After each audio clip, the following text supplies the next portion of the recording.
Hello, this is Danny Raymond, the voice behind Ray's Guide, and there have been a lot of talk about what Pyro will be like and how it has been changing from the early concepts, but this video is going to talk about something different, and that is how Pyro is going to change Stanton. Perhaps not right away, but steadily as new systems come into play. First, I'm going to talk about changes that stem from basic MMO game theory, and then, not to have this be too abstract, I'm going to give some examples.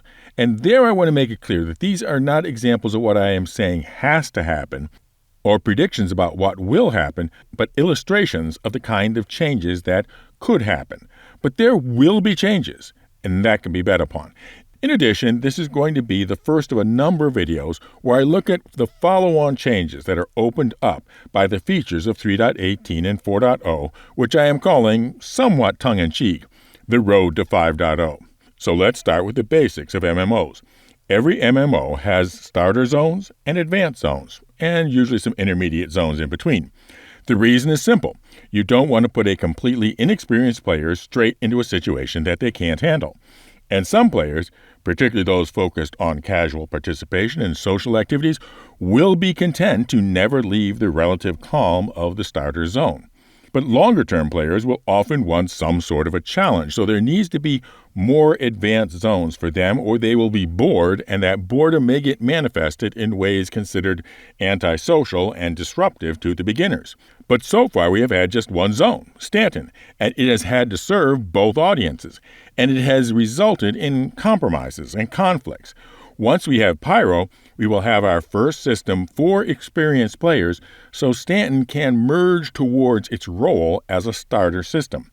Not completely safe, that would be just plain dull, but a place not to leave the first-time player feeling over their heads, and a place not to have to make compromises to also be exciting to players seeking higher challenges. Now, once the number of systems starts to approach double digits, I know, when, but once the technical barriers of server meshing, jump points, and Pyro is broken, new systems should start coming much faster. There will eventually want to be more than one starter system, but not too many. No more than 3 to 5, because giving new players a choice feels empowering, but giving them too many choices is overwhelming. Terra is an obvious choice for the second starter system, and so would be Sol for the third, but CIG has said that Sol will likely be one of the last systems attempted because of what I call the Earth problem. We just know far too specifically what Earth should look like to have it be procedurally generated. So what I would nominate as the third starter system is Ellis.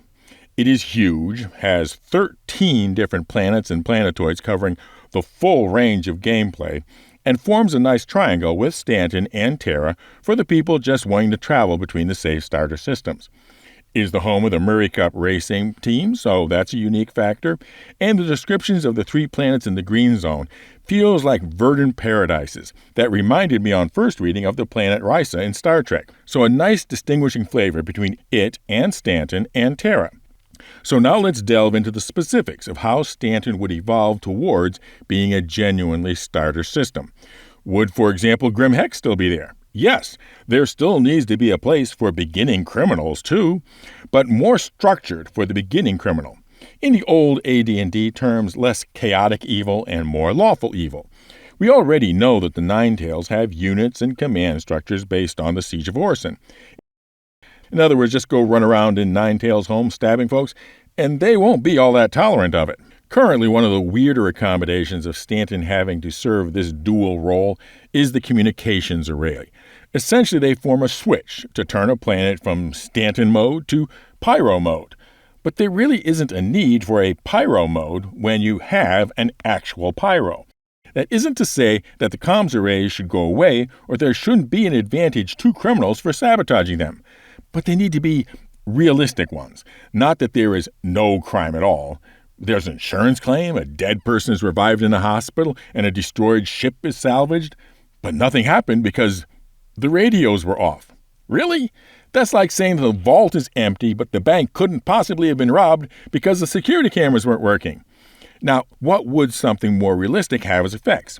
Well, one would be that bounty hunters would get less information about where their bounties are, or guards would not get good identity checks and make it easier to sneak into secure locations, or perhaps, most accurately, distress calls would take much longer to respond to.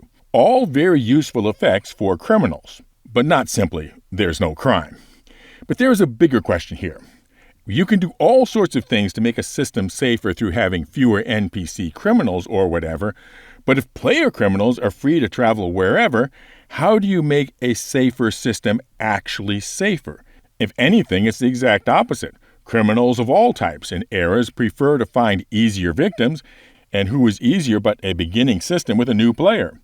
For the criminal player, particularly advanced criminal player with the ships and resources to overwhelm beginning players, the risk-reward curve has to be reversed from the normal, that the risk of the starter system has to be not worth the reward.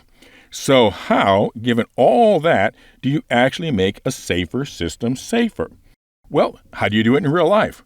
Boil it all down to its essentials, and a safe place isn't one where nothing can possibly go wrong, or nothing ever goes wrong, but simply that when you call for help, help comes. Enough help to be helpful. Is that realistic? Of course. Imagine how much actual financial power a place like R-Corp or Hurston or Crusader actually possesses, and how much they would spend essentially to keep it secure and productive. Sure, they help us out with the little stuff, but actually represent a real threat to law and order, and the real power of these corporations would be unleashed. So what would happen practically in the game? Well, first, sending a distress call should be as simple as a hotkey. If you have to go through the mobiGlas to create a distress call, too late. You're already toast. Now, what there would be in the mobiGlas, though, is a way to set your standard distress call reward. Then, what distinguishes a safer planet is the following. 1. The server judges your situation, whether there's actual hostiles present, how many, their ships, their lifetime criminal record, and depending on result, adds their own value to yours in the combat assistance beacon that's generated. And next, if insufficient players accept a distress call and proceed to the location, then an NPC squadron is dispatched post-haste.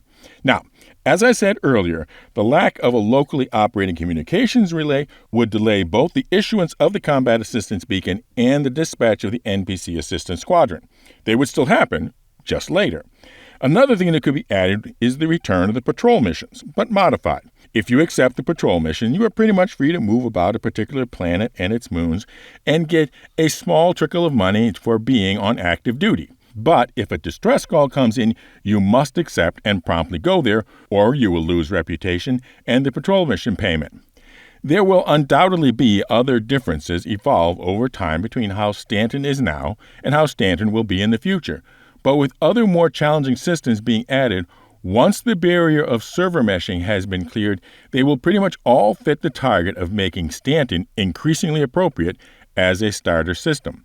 In many respects, this will likely reduce calls for PvE servers. Now for an update on our giveaway. First, we have our Waiting for 3.18 piloting skills contest for the most amazing landing of a ship Hercules size or larger for your choice of any of the Crusader Spirit series ships. See the link in the description for that. And then there's the Grow the Channel ship giveaway for the winner's choice of the Galaxy Complete, the multi-role mining moving medical machine, or the Banu Big Box Bargain Bazaar, the Merchantman. 1 entry per video. Current members are entered automatically as always, and everyone else just subscribe and comment with the secret word. And the secret word for this video is the system I nominated to be the third starter system. Fly safe, keep it real, and I'll see you in the verse. This is Daniel Raymond for Ray's Guide.